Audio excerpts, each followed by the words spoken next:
Hello, hello! So, andito na naman tayo sa ating multiplication table tutorial. So, paano natin mapapadaling ikabisado yung multiplication table na struggles ng mga chikiting natin.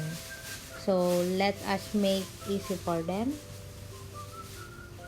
para mag-enjoy sila sa math at young age.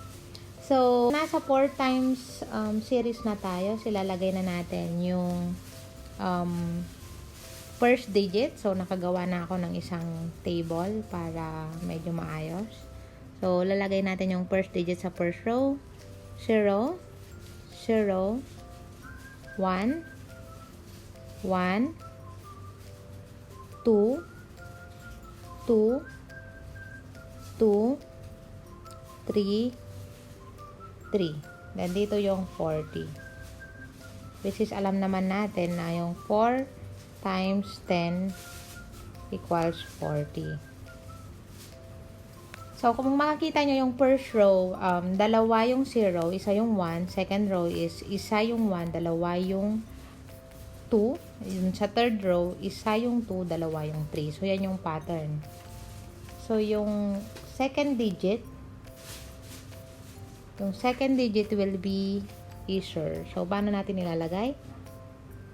2, 4, 6,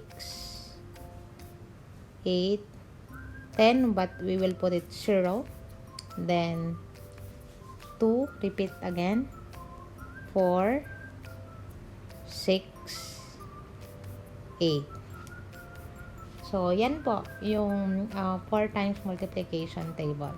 So, pwede natin i-check. 1 times 4, 4. 2 times 4, 8. 3 times 4, 12. 4 times 4, 16. 4 times 5, 20. 4 times 6, 24. 4 times 7, 28. 4 times 8, 32. 4 times 9, 36. And 4 times 10 equals 40. So, that's it. Bye-bye!